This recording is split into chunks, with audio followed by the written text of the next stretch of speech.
Hello, sixth grade.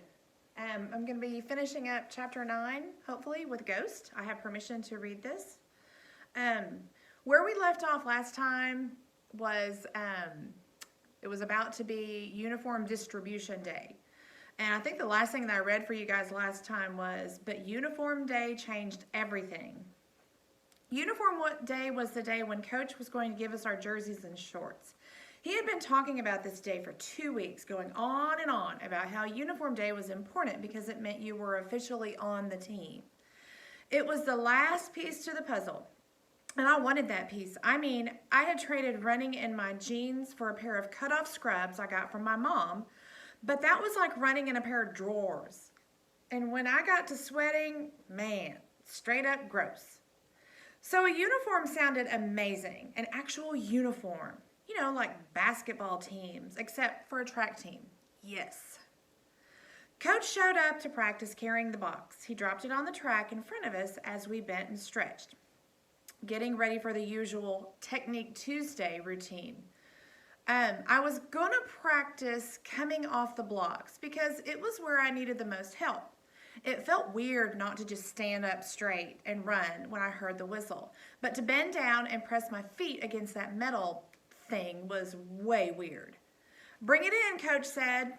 As you all know, our very first meet of the season is this Saturday, and you've worked hard these past few weeks, and I'm proud of you. So to get you excited about smoking everybody this weekend, I'm going to give out this year's Defenders uniforms. We clapped it up as Coach folded the cardboard flaps back on the box. When I call your name, come and get your uniform and put it with your stuff, and then give me some warm-up laps, he said. Then, one by one, he called each runner forward. I was standing next to Lou when Coach got his name, or called his name. I gave him a way to go nudge, and he grabbed his gear and then ran back and gave me a high five. The jersey he held up was electric blue with gold letters across the front. Defenders. Underneath the word was a picture of a fist clenching a wing. It would go perfect with the silver bullets. I liked it. No, I loved it. Sweet, Lou sang out. Man, I said, not really believing how good it looked. Coach called out name after name. Outlaw, Speed, Lancaster, Farrar, Bullock, Fulmer, McNair. And after each name, I'd say to myself, waiting, Crenshaw, Crenshaw, Crenshaw, Tate, Crenshaw, Hayes, Crenshaw. But Coach went on and on until he got to the last uniform, my uniform. But he never called my name. And that's it, Coach said. That's it? I knew my eyes were bugging. That's it? Everybody was checking out their jerseys, putting them on their gym bags and jogging around the track. But I was still waiting. What about me, I asked. I didn't understand what was going on. Where's my jersey and my shorts? Where's my uniform? Oh, Coach said, as if suddenly remembering he left me out. But how could he have left me out? I'd proven myself. I was pretty much the best sprinter on the team. At least one of them. Whatever, didn't matter, I thought, because I had reminded him. Oh, right, I have something for you, Ghost, Coach said, digging into the box. When he pulled his hand from the cardboard box, he wasn't holding no electric blue dopeness. Instead, he was holding a piece of paper folded into a small square. What do you think was on this piece of paper? Think about that for a minute. What could possibly be on this piece of paper? What's this? I asked. Unfold it and see, Coach said, his face changing, falling into the familiar look of disappointment, the way Principal Marshall's face looked whenever I had an altercation. I unfolded it as quickly as I could because what I found on the piece of paper was the most shocking thing ever.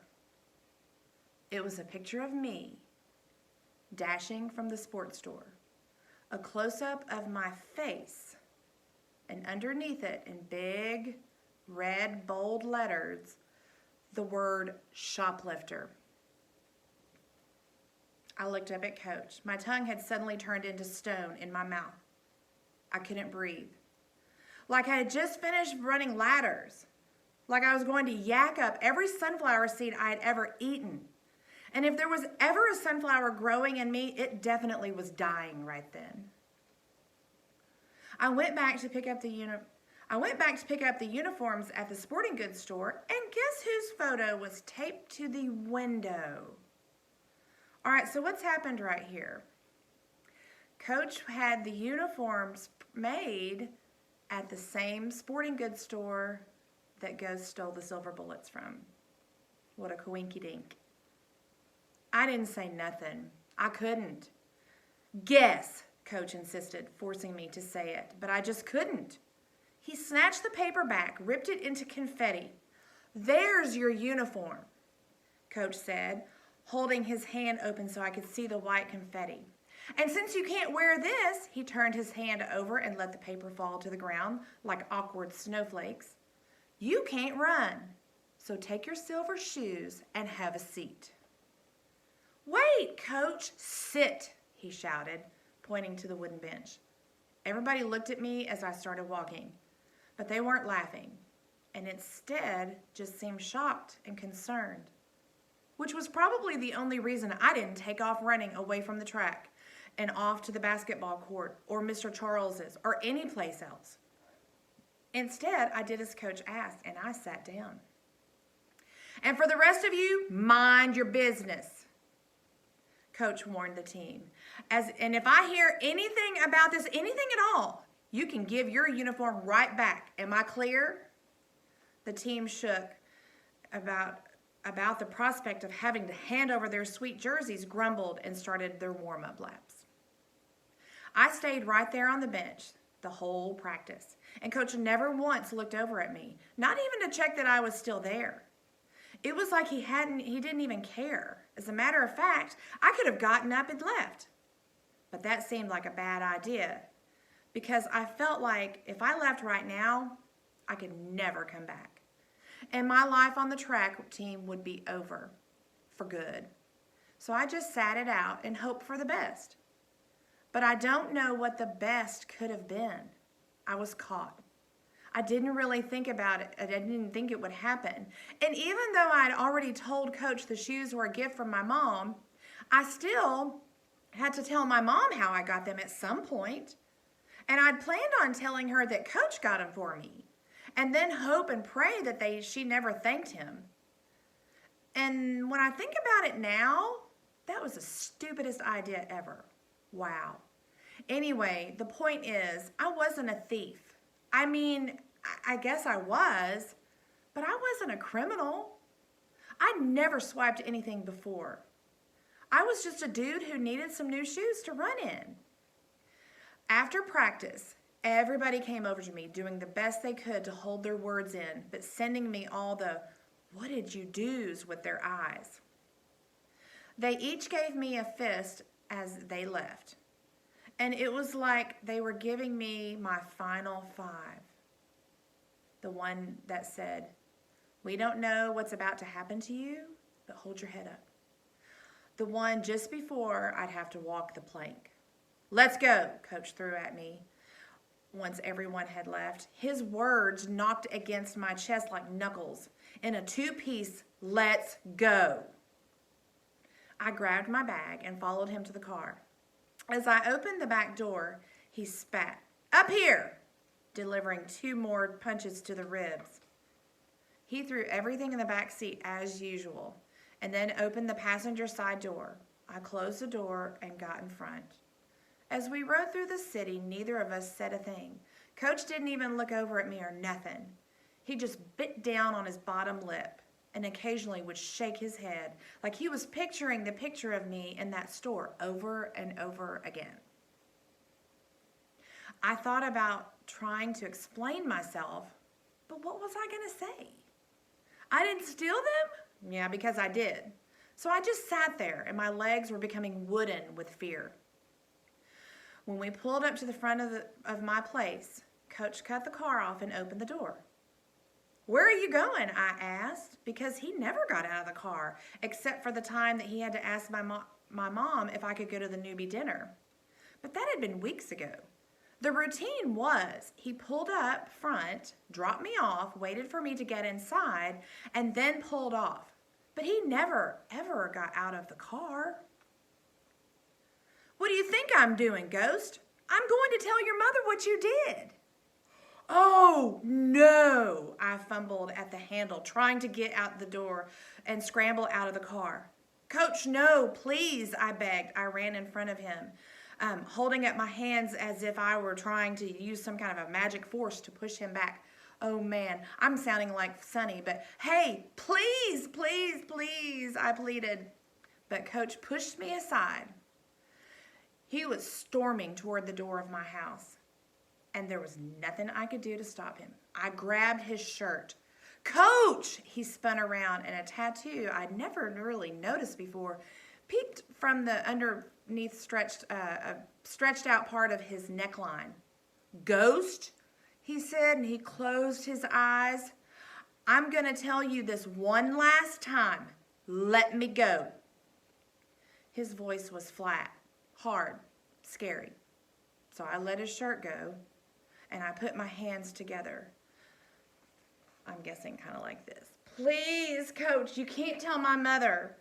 It was like a return of the first ghost bailout when he came and picked me up from school, and I'd pretty much said those exact words. And here I was again, asking him not to snitch on me. It's not that I was scared of being punished or getting in trouble with my mom. I mean, I was, but that's not why I was begging. I didn't want to add to the problems. I mean, I'm her only child, the reason she was working so hard. And I went out and did something stupid. But the only reason I did something stupid was because I knew I couldn't ask her for the money. And the reason I couldn't ask her wasn't because she wouldn't have gotten the shoes for me. It's because she would have. She would have done everything or anything to get them. And I knew that. And I just didn't want her to have to give up something else for me to have some stupid shoes. And now because I stole them, she would be disappointed. And that I didn't come to her to ask her would make me feel even more guilty. She'd think that she was a bad mom on so many levels. But I couldn't just tell Coach all that. I didn't have the time. So I fell to my knees and pressed my hands together. Coach, please. I know I messed up, but please, please, Coach. The words began to break up in my throat. Please. Neighbors outside were looking at me like I was a fool. Coach noticed them too and knew that this wasn't a good look. So he told me to get up and get back in the car. Just tell me why, he said, after slamming the door. He put his hands on the steering wheel and stared straight ahead. Why, Ghost? What was I supposed to do? My mother don't have no money for running shoes. I couldn't put that on her, I replied. Ask me, Coach said, now laser beaming straight at me. I clenched my jaw as if a marble of anger, and frustration rolled down my throat. Why didn't you ask me? Because you ain't my father, I snapped. Why would I even expect you to help me? Why would you? I felt like my entire body was shaking. I mean, you got me on the team, and I thank you for that. And you bailed me out of my other trouble at school, and I thank you for that too. But you just not, well, why do you care so much anyway? What are you talking about, Ghost? I care about all of you. Why do you think I'm out here every day coaching y'all? But I'm different, you know that. You heard my secret, you heard it. That ain't normal, I explained, my voice now straining, ripping into its own confetti. And I get teased and laughed at all the time because I live here and I look like this. You don't live here. You don't look like this. Now stupid tears were welling up in my eyes. You don't know what it's like, Coach. You don't know. And that's where we're going to stop because I'm at 14 and a half minutes. So this is where we'll pick up for the next. And we're almost finished with chapter 9 and we'll move into chapter 10. I love y'all. Have a good day.